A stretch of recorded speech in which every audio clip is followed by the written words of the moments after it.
You're listening to Beyond Bizarre True Crime, brought to you by AbJack Entertainment. Be sure to check out some of the other great true crime podcasts from this network, including The Murder in My Family, Missing Persons, DNA ID, Zodiac Speaking, Scene of the Crime, and 3 Men and a Mystery. All of these podcasts are available for you to binge on right now, wherever you listen to podcasts. Subscribe where you're listening to this podcast so you don't miss an episode.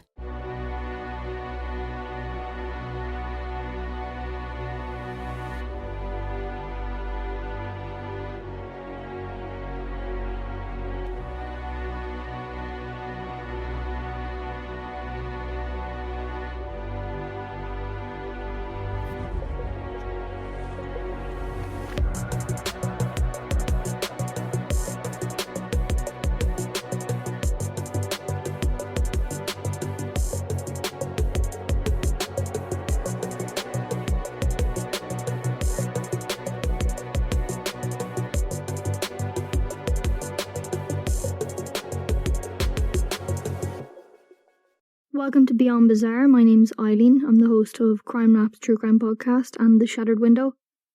I'll be hosting today's episode of Beyond Bizarre about the murder of Georgi Markov. Following the end of World War II, relations between Western countries and those in the Eastern Bloc became increasingly tense. This period was known as the Cold War and is mostly peppered with incidents and paranoia that almost brought nuclear war. Bulgaria was under the control of the Bulgarian Communist Party and the Hungarian People's Union. In 1955, Bulgaria joined in a defence alliance with the Soviet Union, Albania, Czechoslovakia, East Germany, Hungary, Poland and Romania, now known as the Warsaw Pact. This organisation provided support for the Soviet army, strengthening their power and maintaining communist control in much of Eastern Europe. Following the communist takeover in Bulgaria, the government adopted a forceful approach to controlling its citizens, including a mass trial of over 10,000 people, which resulted in the execution of hundreds, many of whom were anti-Nazi activists and liberals. There were also those killed without getting a trial. The socialists who were in coalition with the communist government either conformed or they were removed by force. Soon the state not only controlled everything, but they owned it too. Industrial and commercial monopolies were established under the Dimitrov Constitution. Forced mass emigrations occurred, prompting Jewish, Turkish and Roma individuals to leave the country. Todor Zhivkov, who headed the Communist Party, became the country's leader in 1962. Under Zhivkov, Bulgarian relations with the Soviets improved. Zhivkov was friends with one of the most popular writers in Bulgaria, Georgi Markov. Markov was an award-winning playwright, penning scripts and stories that were celebrated nationwide.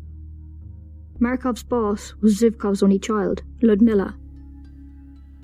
After the Bulgarian government took part in an invasion of Czechoslovakia with some of the other Warsaw Pact countries in 1968 to prevent a democratic reform, Markov became disenchanted with his home country and travelled to Italy, where his brother Nikolai was living. Markov was granted a visa to visit his brother in Bologna, due in part to his occupation as a writer and because of his close friendship with the president. When he applied for an extended visa, it was refused. Markov became a defector, refusing to return to Bulgaria, and he was tried in his absence and sentenced to 6 years in prison for the crime. He was also stripped of his writing accolades, and his literary works were banned. After living in Italy for a few months, Markov travelled to Britain where he began to work as a programme assistant in the Bulgarian section of the British Broadcasting Corporation, known as the BBC.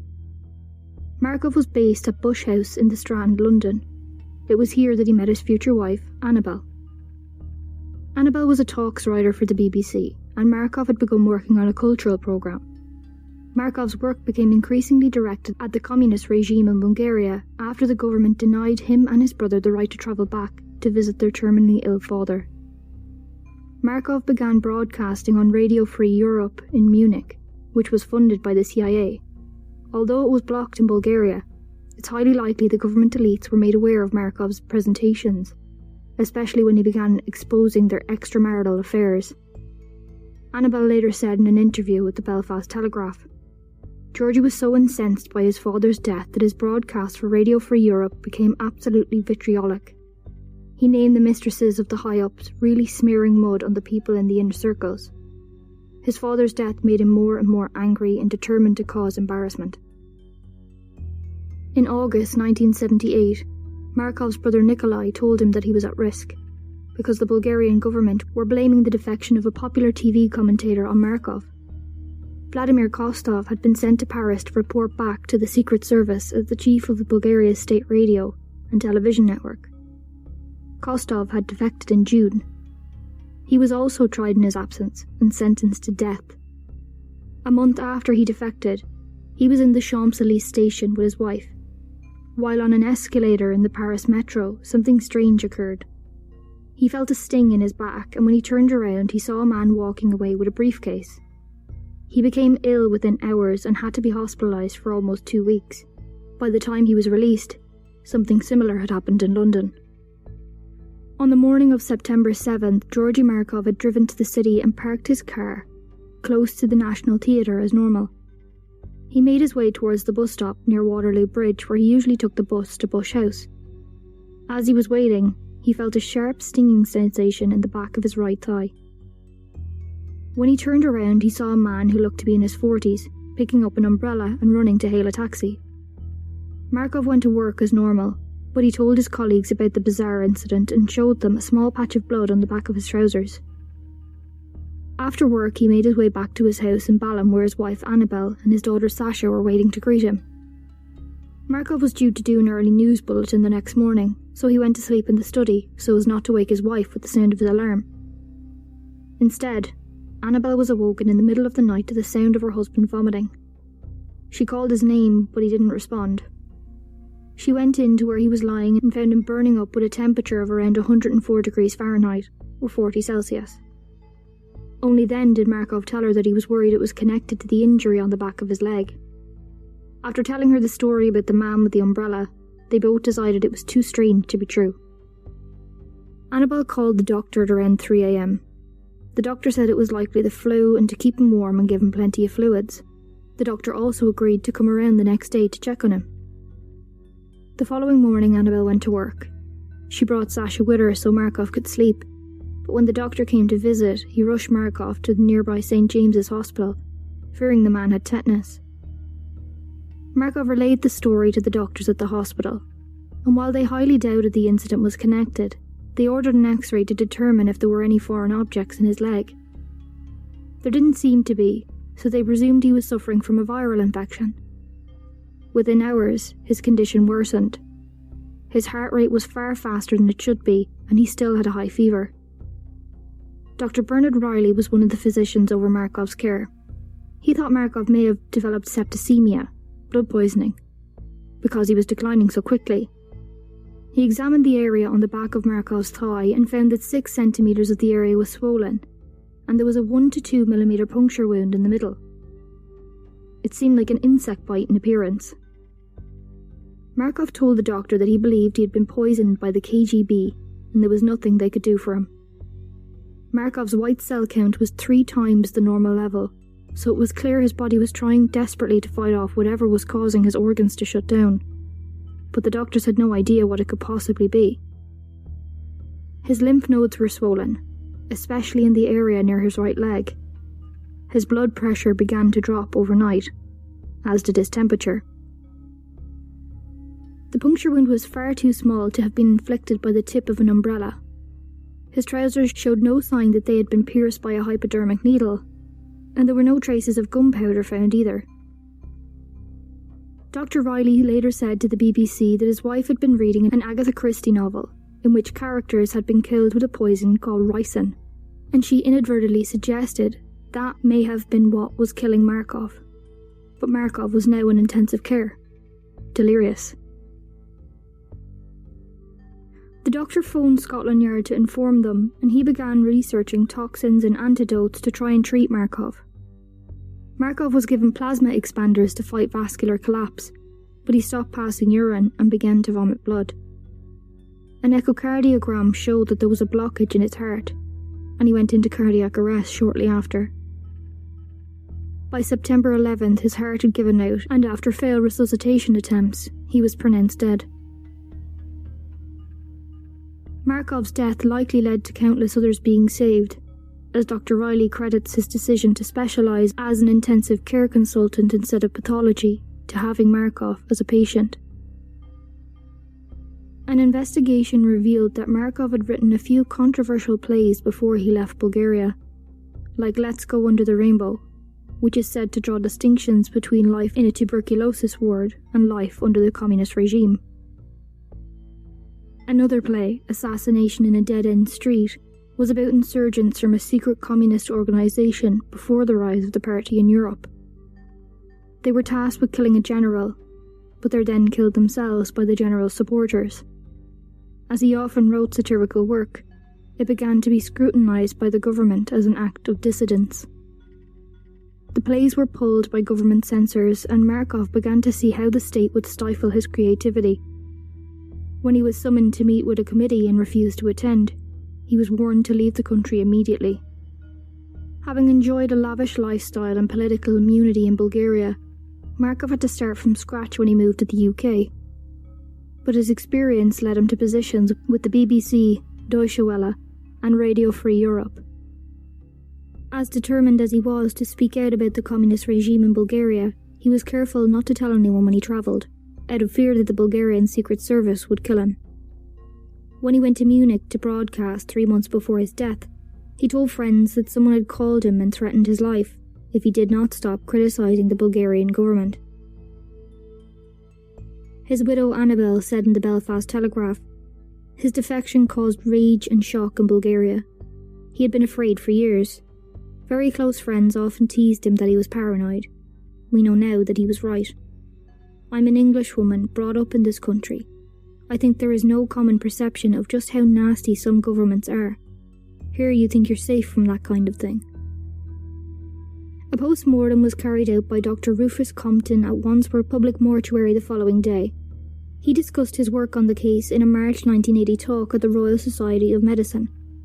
At the commencement of the exam, Dr. Compton removed portions of tissue from the back of Markov's left and right thigh and had them sent to the Metropolitan Police Lab. Upon examining Markov's internal organs, Dr. Compton noted fluid in the lungs, liver damage, hemorrhagic necrosis of the small intestine, hemorrhaging in the pancreas and testicles, and hemorrhagic disruption of the lymph nodes in his right groin.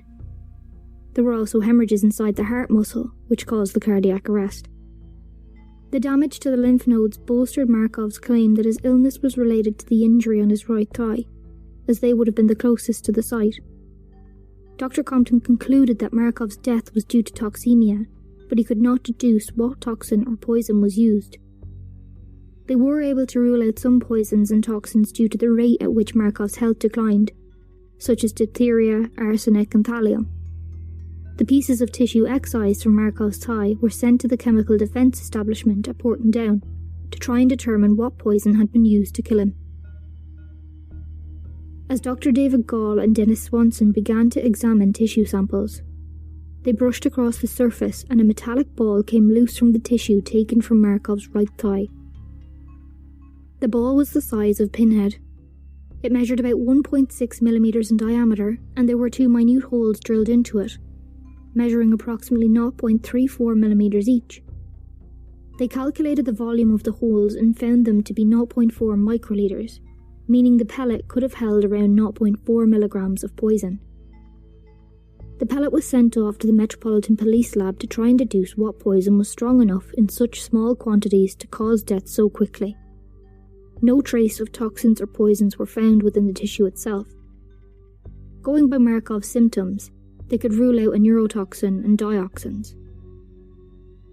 The analysts were able to narrow their search down to plant toxins abrin and ricin. Ricin seemed more likely, but this poison, derived from castor oil seeds, usually has a more prolonged onset and a slower death. They tested their theory on a pig, and just over 24 hours later, the pig was dead. Ricin is highly poisonous. A dose of ricin, in an equivalent measure to a few grains of salt, could kill an adult. Castor oil seeds make the toxic protein molecules before they germinate, so it can only be extracted from the plant prior to germination.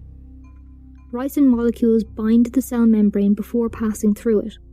Once inside the cell, it targets the area which produces enzymes, which are essential for the cell's survival. It would only take a small amount of concentrated ricin to destroy every cell in the human body. Depending on how the poison enters the body, the rate of cell damage varies. If it is injected into the body, it can kill a person in 36 to 72 hours. Symptoms include reduced blood pressure from cardiovascular collapse, organ failure, vomiting, and gastrointestinal issues. Castor oil plants are grown in warm climates around the globe, and in the form it's sold, oil, it's relatively harmless. It's not advisable to drink if pregnant, but other than that it has many uses. The scientific name for the plant is Ricinus communis.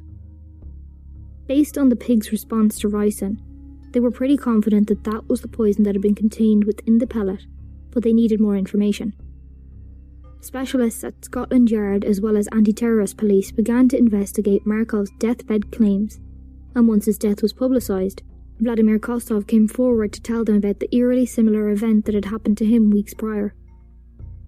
In late September, police from the British anti-terror squad went to France to speak with him. An X-ray was performed, which showed a foreign body in his lower back. It was subsequently removed and found to be a metallic pellet identical to the one removed from Markov's thigh. Luckily for Kostov, the membrane lining that covered the holes in the pellet had not evaporated as quickly as it did in Markov's case, because the pellet had not gone far enough into the body. They found that Kostov had built up some immunity to ricin from the small amount that had escaped from the pellet. Ultimately, it was believed that Kostov was shot with an air or gas-powered gun concealed within a briefcase. When this failed to kill him, the assassin used a weapon that produced more force and could be aimed more accurately: an umbrella gun. Now investigators had to try and figure out who killed Georgi Markov. A few weeks later, another Bulgarian defector who worked for the BBC, Vladimir Semyonov, was found dead at the bottom of his stairs. His cause of death was ruled to be caused by inhaling his own blood from a broken nose, an injury that many found suspicious in cases where someone falls down the stairs.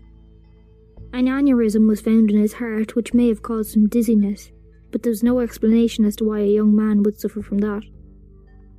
It was ultimately ruled as an accidental death. Few suspected that Semyonov was a Bulgarian mole planted in the BBC and believed he was killed to tie up any loose ends. The British intelligence agency MI5 suspected that this level of advanced poison warfare could only be carried out by the Russian state security, the KGB.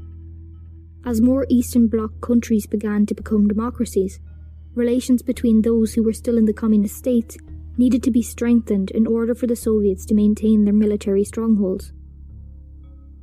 MI5 didn't think that the Bulgarian Secret Service, known as Komitet Državna Sigurnost, or the DS, had the skill or the confidence to carry out an overseas assassination. The KGB's Department 5 was believed to be in charge of assassinations. Their lab, the Chamber, had made weapons using poisons with no known antidotes before. It seemed likely that the DS had provided the information and surveillance for the KGB assassin after Markov had publicly exposed their secret affairs, corruption, and in the case of the president's daughter heading the media, nepotism. Ludmila Zhivkov was effectively Markov and Kostov's superior when they worked in the media in Bulgaria. Over the next 30 years, the investigation hit numerous blockades. After the fall of communism in the late 1980s, it was hoped that the mystery of who killed Georgi Markov would finally be solved. But when one of the prime suspects allegedly committed suicide 2 days before he was due to be tried for destroying files on Markov held within government buildings, it seemed as though the truth would never come out.